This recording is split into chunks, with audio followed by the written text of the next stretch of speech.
Mr. Balderson. Thank you, Bob. Good evening, everyone. I also supported the tax plan. I think that will build economic growth in this country and this state. I talked to small business owners before the tax bills have been passed. They talked about raising their wages for their employees. They want their employees to perform well, so they will reward them and keep encouraging them to advance. I did not support this last spending bill. The debt is out of control, and we have to start addressing these issues. We have to start addressing the regulations that are currently there. I was a co-sponsor for the balanced budget amendment resolution that we passed in the General Assembly 2 years ago. Thank you. Mr. Kane. Thanks. And I'd like to just say thank you to the League of Women Voters for having us. This is a lot of work, and I think we all appreciate the opportunity. When it comes to the deficit and the debt, the deficit is so bad, you're going to hear all the Republicans say we need a balanced budget amendment, and you probably will not hear the Democrats talk about that at all. That's what frustrates me right now, is I think you've got one party, the Republican Party, that takes this seriously. This is why I'm running. Do I get some extra time here, Bob? All right. Listen, guys, this didn't start this year, okay? It was under President Obama when there was a recovery. When there was a recovery that the CBO forecast these deficits were going to reach $1 trillion. And where was the action when the Democrats had all the power? This is why I'm running for office. It's why I've written a book on the balanced budget amendment. Hiromi and I have 4 kids. We have got to stop this. We've got to work together. I'd like to hear some Democrats say they're for a balanced budget amendment. Ms. Lenhan. I'd like to thank the League of Women's Voters as well, but I'd also like to thank everybody for caring enough to be here today and to watch this on television, to care enough about your country. As far as the omnibus bill, I would not have voted for that. I would have joined the 90 Republicans in the Freedom Caucus, and I would have voted no. The reason I would have voted no, there's so many reasons, and I think they've all been touched on. But at the end of the day, the real problem is that we have a government that's not addressing our issues and has a knee-jerk reaction to a serious issue. They knew that we had a budget crisis for months, if not for years, and they decided at the 11th hour that they were going to try to do something about it and threw everything in it short of the kitchen sink. When it's Christmas at home, we realize Christmas is coming, and we prepare for it. We don't sit there on December 24th and say, oh my gosh, it's Christmas, let's hurry up and do something about it. So the real problem lies in government overall. Youth today are concerned over school safety. How would you make schools safer? And please include in your solution how you'd fund it. You know, as the mother of 2 teenage girls, school safety hits very close to home. And every time we have one of these tragedies, I don't think there's a parent who is not brokenhearted and very concerned. And it begs a question, a bigger issue, and that is that the culture in our country is very broken. I'm passionate about rehabilitating our culture. We have such a sense of hopelessness in this country that it's leading to these kinds of behaviors. You know, guns is not what's going on here. That's not the issue. The issue is a culture that needs addressed. You know, the national government's only job with school safety is to empower the local school districts and the local buildings to do what they think is best to protect their children. There are different dynamics everywhere. Mr. Kane. Yeah. Hey, just wanted for the record, I'm an Elton John fan, so that's fine. I was talking to some of these high school students in the back. They're here because they care about America, but also apparently they get extra credit. So I said, what's the one question you guys want me to talk about tonight? And they asked about the gun issue. And I'll tell you what, I'm really proud of the young men and women in America that are getting involved in this issue. And there are a lot of these young men and women that want me, when I'm a congressman, to protect their gun rights that are in the Constitution. That's what I'm going to do. We have 4 children. One of our daughters is in college here in Ohio, but we do have younger kids that are still in schools. And when I think about what can keep them safe, restricting gun rights is not going to keep them safe. There will be evil people in the world that will try to come into our schools. It's going to happen again. You've got to get the gym teacher that has a concealed carry permit already, the science teacher that wants to protect my daughter. They need to be empowered to do that, and I'm going to try to do everything I can to make sure they are. Thank you. Mr. Balderson. Thank you. School safety is a big issue, and it's a big issue in my Senate district. And I know some of you talked about arming teachers with guns. And from the part of Ohio that I come from, which is very rural, it's a local decision. We need to let these school districts make a local decision on their school safety. There are plans out there. There's been plans put up by the state legislature that is available to these schools. There's funding for it. It's the education for everyone to learn what is available to them. A young student committed suicide last week in my home county district over bullying. I asked a teacher, and not this particular instance, but a couple months ago when another shooting happened, I said, what do we do in these schools? And she said, Troy, the kids got to start being nicer to each other. I know you may think that's light, but it's the truth. We're cruel, and our parents, we're not talking to our kids and communicating with them. We have to communicate with them on a daily basis and see how they're doing. Talk to them. This is not about banning guns. The U.S. healthcare system is not the best system in the world, according to our question asker. How would you make it better for all people? U.S. healthcare.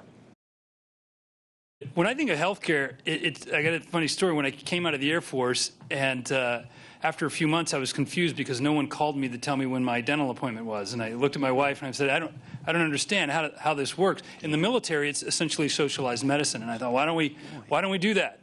And then somebody pointed out, well, Tim, when you were in the military, you were all healthy, right? It's when you get out, you realize it's very complicated. So I think, number one, we need to realize people are cancer survivors, people in my family and others here, because America invents these medicines. We're the leading country in the world in inventing practices and medicines. We need to protect that part of it. The expense part of it is it's gotten more and more and more expensive as the federal government's given more and more regulations and mandates. That's what has to change. It's a very complex issue. But I think you could even look at the VA and how my fellow veterans get their care. They're told what hospital to go to. They're told what doctor to see. And then they're told to wait and wait and wait. We need economic freedom in the healthcare industry to bring costs down and push quality up.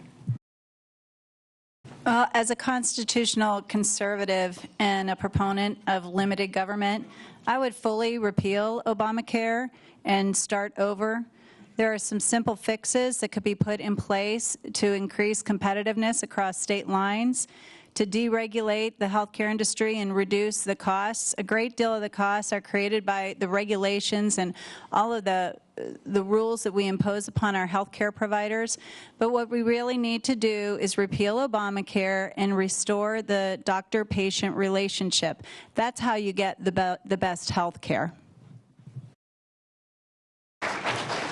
Mr. Balderson. Thank you, Bob. First thing you need to do is open up the marketplace for health care, going across state lines. I have a doctor friend that will prescribe some drugs over to Canada for the folks because they're making decisions whether or not to feed themselves or the family or buy prescription drugs. It's too costly. Allow us to open up that and go across state lines or over to Canada. I think the HSA accounts need to come back into the conversation against the health savings accounts. Back in 2005, I implemented that in our business, and it was successful to do that, and it works. People are held responsible for their own health care, and that gives them the ability to do that. Also, wellness programs. I mean, if you don't smoke, and you want to take care of yourself and you're responsible for yourself and what you intake and what you eat and when you exercise and what you do, and you don't smoke and you don't drink, you should be rewarded for that. I mean, we pay for that right now. The questioner wants to know, I want our government to work for the American people. Can you name a specific area where you could commit to work with the party on the opposite side of the aisle? Mr. Kane. Yes, sir. This is a great question, and it's something I'm excited about. We had there's a new group called With Honor that has endorsed candidates who are veterans around the country. They've got 9, I believe, endorsed most recently, and I was happy to be one of those. And we each commit, Democrat and Republican, to working together. That's the coalition that we're going to form. So 2 issues that I would work on. And one, I can tell you, I was invited in February to testify before the Senate Armed Services Committee. I got to work and talk with Elizabeth Warren. So talk about working with the other side. But she and I agree that the way the military is run right now and the way it treats our volunteers needs to change, needs to be more respectful, needs to be less pushy. And it's a way that we actually fight sexual assault in the military, something I've written about and I care a lot about. That's one that I'm committed to. Another is a balanced budget amendment. There are Democrats that believe we've got to get our fiscal situation under control, that we can't just spend money and have Medicare for all and live in fantasy land. We've got to get the budget under control. That's one where Democrats, working Democrats, are ready to work on that. I can't wait to work on it with them. Ms. Lanahan. You know, as a successful businesswoman for 16 years, I had to compromise and negotiate and come to agreements so that we could achieve a common goal. I agree that these career politicians do not have our interests in mind. When you are beholden to lobbyists and unions and special interest groups and big pharma and the insurance industry, you can't compromise and you can't make the right decisions. You operate in fear of losing your next election. You operate in fear of losing your donors. That's why it's so important for the American people to start electing people who genuinely care about them and their families and the future of this country instead of their wallets and their careers.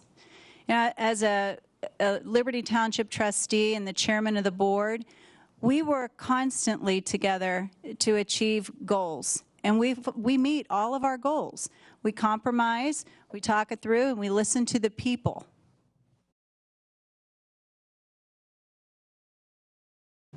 And Troy Balderson. Thank you, Bob. Well, you all have just witnessed it firsthand this evening. A Republican and a Democrat agree. The one issue that we all can agree on, Zach, you and I, create jobs. Jobs are the most important thing in this 12th Congressional District and in the state of Ohio. It brings people up when they're working. I was at Walmart about a month ago. Sunday after church, walk up to the self-checkout. That's a great place to get a barometer of what's going on out there. I said, "Good morning, ma'am, how are you?" And she said, "I am spectacular. I have a job." It wasn't complaint. I was here on a Sunday. It wasn't she didn't have anything. It was she had a job. Democrats and Republicans can agree on the number one thing of creating jobs. Is the size and scope of the federal government too big, too small, or just right? Apparently a question from Goldilocks. What would you do to right-size it? Wow. Well, that's a bit of a layup here. It's too big. The federal government's too big. I'm a Reagan Republican. I was inspired by Ronald Reagan when I was a kid. And it's pretty clear that even though he arrested the growth of the federal government, it's still gotten too big. It tries to tell our local school districts what to teach. It tries to tell all of us how to spend our money on what, which health care you're allowed to buy. So that, to me, is the big issue. And what's dangerous about it is too many areas where you find Republicans and Democrats agree are, how can we spend more money? Right? What we need to work on is where we can agree on how we can spend less money, or a process to change how the Congress spends our money. So that's why I wrote this book, Balance, and that's why I am on a quest to find other Democrats who will join me in having a balanced budget. But it has to be a nonpartisan. It can't be tilted toward, raising taxes. It can't be tilted towards cutting spending. It just has to say, be tilted toward the American people. Make sure there's a government and a country here in 100 years for our children and our grandchildren, because that's the existential threat we face, and I think we're going to do it. our elected officials are not representing us. I'm a constitutional conservative. I believe in limited government. I believe our government is way out of control. I think we need to rein in the spending. We need to eliminate a lot of these government agencies that are unconstitutional. I'd like to see the National Department of Education cut down to 1/10 its size. The EPA is unconstitutional. We have those at the state levels. Every state has their own EPA. As a proponent of the Constitution, I'm also a strong proponent of all the amendments, including the Second Amendment, and I wouldn't touch it. That's big government coming in and telling us how to live. If you think that the swamp having more power than you have is a good thing, then you wouldn't like me very much. Mr. Balderson? Thank you. Government is definitely too big. It needs to be smaller, but without a doubt, it is definitely dysfunctional because it is so big. It's unorganized and it's out of control. We need the government to get out of the way of business people. I mean, again, it goes back to creating jobs, allowing individuals to create jobs, small business owners, get rid of the red tape, get rid of the burdensome regulations that are placed on businesses and companies that we must go through. This country was founded on workers. People do want to work, and I want to encourage them, and they want to work. So that would be a significant downsize to government, and to go through each state agency or federal agency that's out there and do an audit and see what they are spending their money on. Clean it up. That'll be the end of our question session here. We'll give you each 30 seconds now to state your position and say whatever you'd like to the audience, both here and on TV and on the web. And we'll begin our 30-second close from each of you with Melanie Lenahan. Well, thank you again for being here and for caring enough about our country. You know, I am a constitutional conservative, I am a Christian conservative, and I am a Trump conservative. I am 100% pro-life. And I believe that life is precious, and it begins at conception and it ends at natural death. I am 100% pro-Second Amendment. That is why I'm endorsed by the National Association for Gun Rights and have an A rating with the NRA. With my pro-life, that is why I am endorsed by every pro-life, pro-family group that has endorsed in this race. And I am very proud and humbled to be endorsed by Congressman Jim Jordan, the founder of the Freedom Caucus. And I am running for Congress. I am running for Congress to be your voice and to fight for us and our families and our conservative values, to put America and Americans first, and to drain the swamp. Okay. Troy Balderson. Thank you, Bob, and thank you, everyone, for attending and having us here, and thank you for the TV viewers. My name is State Senator Troy Balderson, and I'm a doer, and I'm going to work for you. I've got a small business background. I'm a farmer. I balanced the state budget that was $8 billion deficit. I eliminated the estate tax. I've created 500,000 jobs with my fellow colleagues. I'm a doer. I'm going to go to Washington, and I'm going to get things done. John Russell, I guess, is a farmer also. My campaign slogan through this has been, I'm the only Republican candidate that can get in a John Deere combine and operate it, and also work for you in D.C. Tim Kane. Yes, sir. There's a lot of tomfoolery in politics, but this time, you know how they say you can vote early and often, or you should? On May 8th, you're actually going to be able to vote, because we're all going to be on 2 ballots on that day. One's a special, one's a general. Look, I'm an Air Force Academy graduate. I took an oath to defend the Constitution. That's why I'm running. My wife, Hiromi, we met when I was stationed over in Japan, and she's inspired. She came here like so many other people in our history for over 2 centuries. Whether they're the wretched masses or they're well-educated, they're coming here, and we have built the greatest nation in the world. When you vote for Tim Kaine, you're going to vote for a pro-immigration, pro-trade Republican. Thank you.